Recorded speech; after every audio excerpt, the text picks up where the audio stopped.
we're here to talk about why we went, our trip to Cuba, I guess why we went and what we saw and our impressions of the place, and yeah.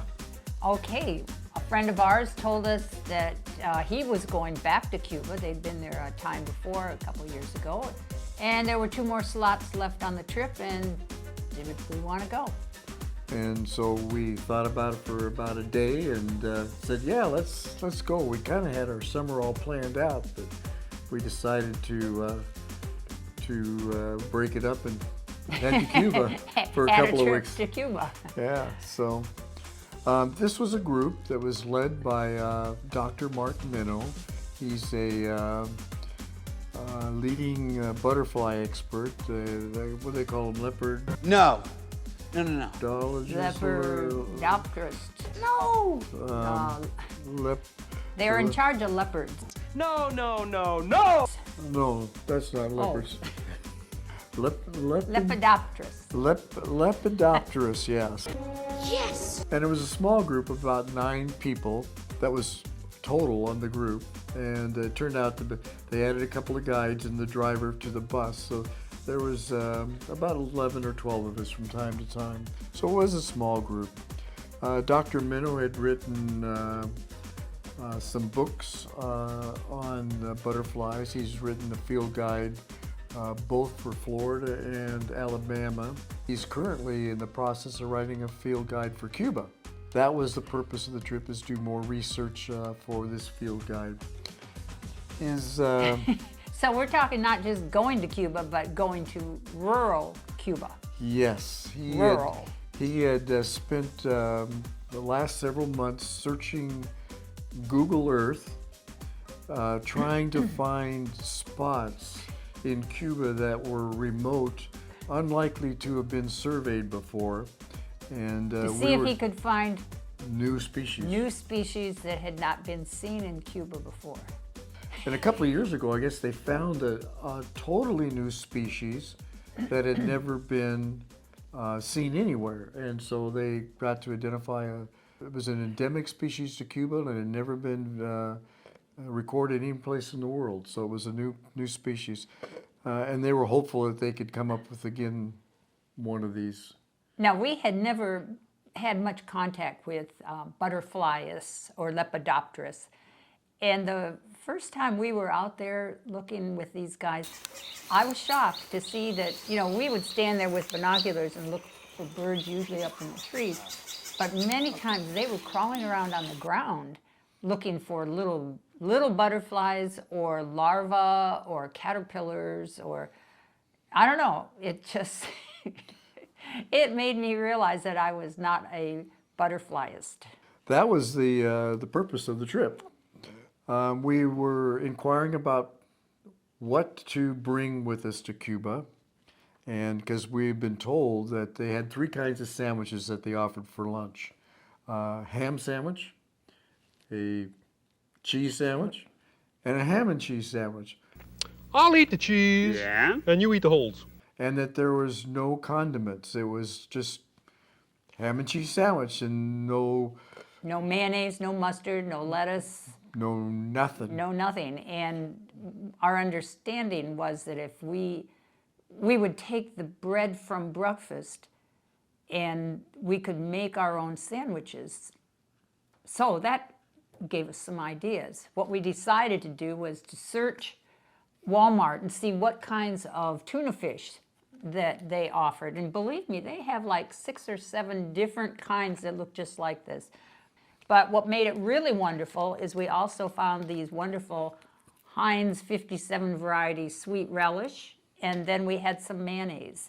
And so we could make that into sandwiches. And so we also looked at bringing what other supplies we could to help support the Cuban people.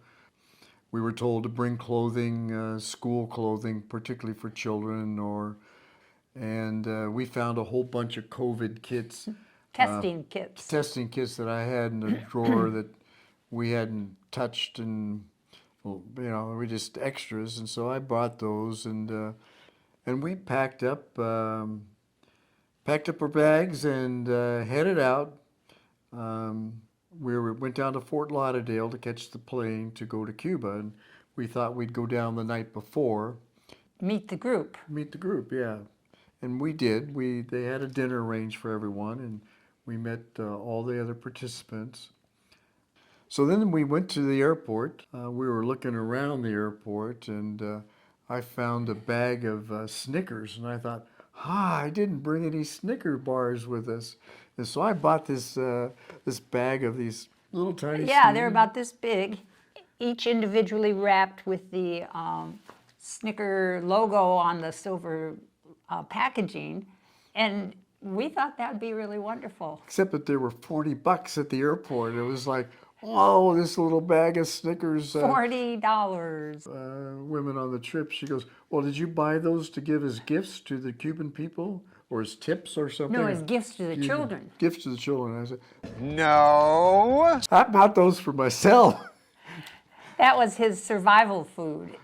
So then I went out looking for a replacement emergency food, and all I found was one banana. Count one banana. And the last banana we saw for 2 weeks. So then we got the flight. We headed off to Havana. We touched down, and I guess our first sort of introduction to Cuba was the bathrooms. Yes, we had to go through security and get our visas processed to get into Cuba. And so I figured, well, I'll hit the bathroom that's right over here, and, that'll be fine. So I walk over there. Steve's watching the luggage or waiting for my luggage to come off the rounder. And I go there, open the door, and there's 2 stalls. The door is kind of broken. It doesn't lock. I go, well, okay. And then I open the door, and the big metal rounder that holds the toilet paper is empty, and the thing is flopping down. And I go, wow, that's not only empty, but it's done.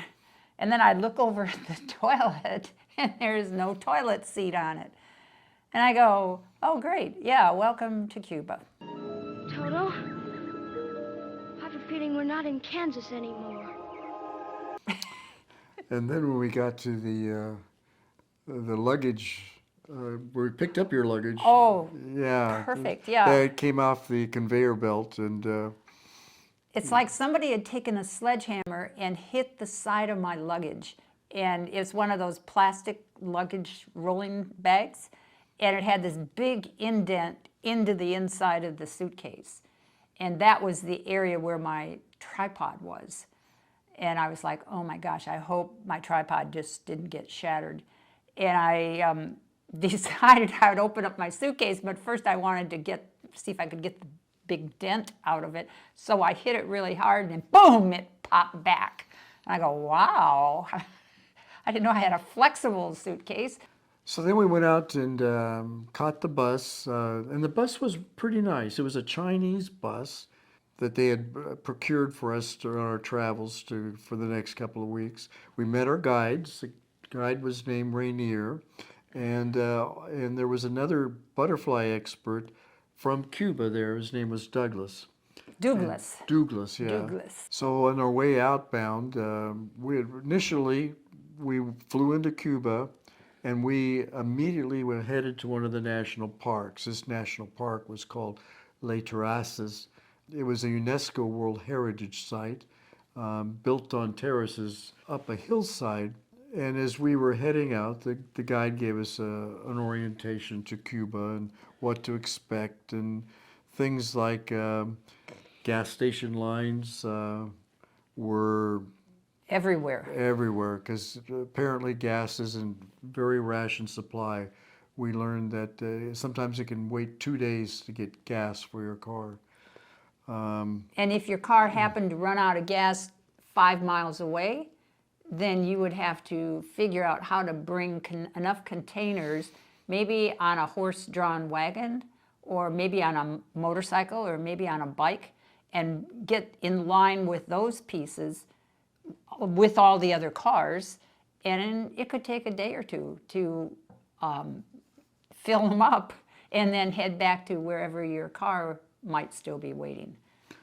The other first impression Get one chance to make the first. were the old cars. I mean, they were everywhere. and not just American old cars. There was old Ladas, which is a Russian car. There was old Peugeots, French cars. There were just a lot. There were some newer cars too, but there were a lot of these old cars that had been pieced together to continue to make them run. And that was a big tourist thing that, you know, they wanted to take you for a ride in the Chevrolet or have you just stand next to the car and take your picture. So that was one of the highlights that we saw throughout the time. Another first impression was First impression, huh? the lack of farming. We were out, as I said, we left immediately. We're out in the countryside within minutes, heading out to our first hotel. And there was fields, but the fields were not farmed. They were just left. And the guide explained to us that there really was no incentive for people to farm, that they would, if they worked the farms, they wouldn't make any money off of it. It was all state land or state owned, and so people had no incentive to do any farming. Poverty was evident everywhere, although it wasn't a poverty of people who were malnourished. It was just poverty of things, possessions. They didn't have money to buy things, and there were no things really to buy. You know, you'd look at these stores and they would have like 5 pairs of sandals in the window, and then you'd look inside the store and it was like, no, that's not what they're selling. What's inside the store, it's what's in the window. You know, if you go to the doctor, he looks you over and tells you what's wrong with you and writes a prescription. And then you go to the pharmacy and they don't have any drugs. So, but you've got a prescription. But when we finally got to the hotel, it was a nice hotel. Nice tourist hotel. The first one, well, they all had pools. It's just that only the first pool worked. The rest of the hotels we stayed at, the pools were broken or in repair. Or being fixed. This one that we stayed at for 3 nights, they were slowly painting the edge of the pool, the upper edge. And I thought, you know, boy, you know, the bottom part is all, you could put water in that, but oh no, we're still painting. So, you know, we didn't know after the first hotel, that would be the last time we'd ever see a functioning pool that we could go into. And let me tell you, it was hot. Yeah, it was hot. It's hot, damn hot, real hot. And then the first night also, we had a nice dinner. We went to a restaurant in this little village that we were next to. And they had a little band for us that played. They were a family band, and they played music. And that turned out really not to be repeated again until we got to Havana, I guess. Yeah, I mean, it was really interesting. The young girl, who was probably 20 or 21, that was the singer, had this really, what I would call subtle, sexy top on, and she had these marachis, and she was walking around singing, and she was very pretty. And you know, we thought, wow, this is really cool. And then at the end, they say, well, she's their daughter, and this is her uncle, and this is her dad, and that's her brother or something. So it was like a family unit that was playing in this band. And it was really, really nice. It was. We were thinking that every night we'd get something like this, but not true. Not true, but it was It was all nice, right. yeah. Oh, and the changing money, Rainier. I guess the official rate is 120 Cuban pesos to $1. People don't change on the official rate. You get unofficial amounts, and so when the Rainier offered to change money for us, and it'd be like 185 or something, and so we get a stack of these 500 peso notes, and Big stack. big stack, and You feel really rich because this is a lot of money. Look at that, 500, and I've got so many of them. It was better than Monopoly money. yeah, but they were only a 500 peso Pesos. note was worth about 250, so he $2.50. left those as tips to the staff and whatnot as you went through. We were told that was over tipping, but we decided that's fine. They needed to be over-tipped, we Yeah. felt. So where did we go? We started. Havana is on the western side of a long island, and we started from the airport in Havana, and we went west from there, and we went for all the way out eventually to the lighthouse at the very western point of Which is Cuba. like southwestern point of Cuba. And as I said, we stayed in the mountains or out in the coast when we were at the final point, which was kind of scrubland. Often we didn't see many locals really, because Mark had arranged for places that really were remote, Remote. because he was trying to survey these provinces in Cuba which had never been restored. So we had traveled all the way out to we can't go any farther. And that distance really wasn't a lot. It was less than a couple 100 kilometers, but it took about 8 to 10 hours of bus driving to get to the end, and again about 8 to 10 hours to get back. And you're going at maybe 5 to 10 miles an hour because the roads are so bad.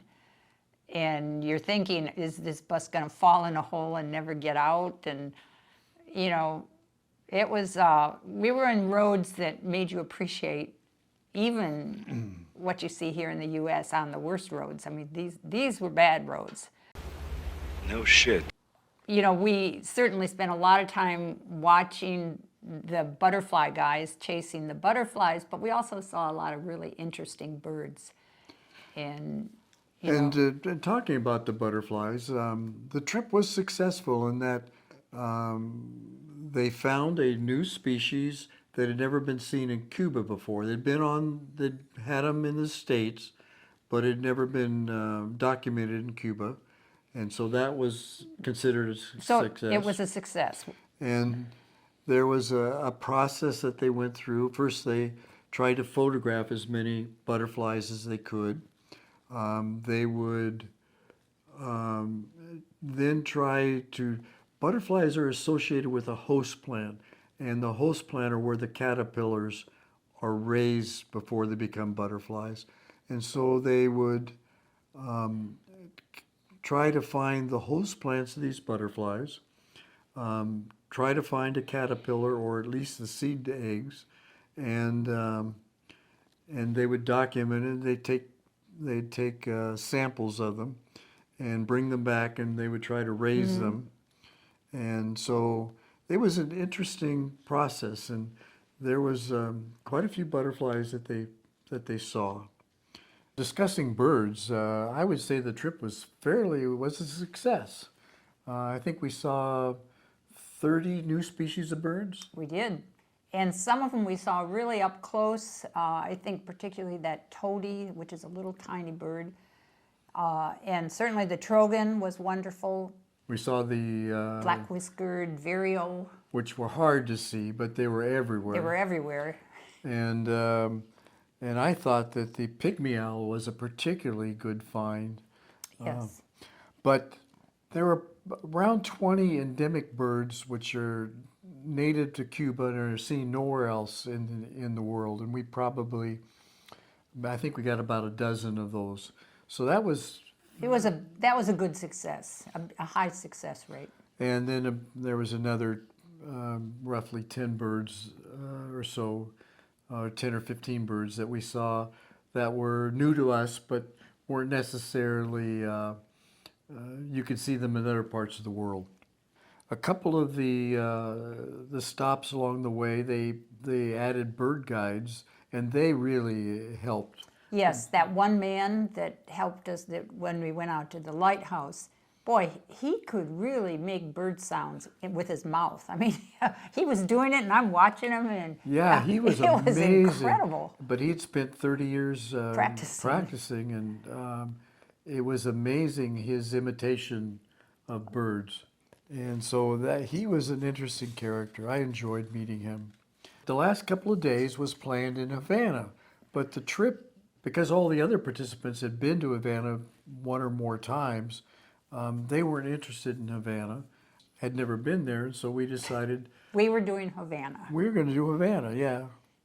And it was so fun walking through the streets, coming upon plazas with these big open air spaces and these beautiful buildings. I mean, it was really, really nice. Yeah, you could see where the prior grandeur, pre-revolutionary Havana was still evident. I mean, the buildings, the architecture. The problem was they were really in disrepair at this point. And the people we met along the street, there were interesting vendors, and I can remember one flower lady.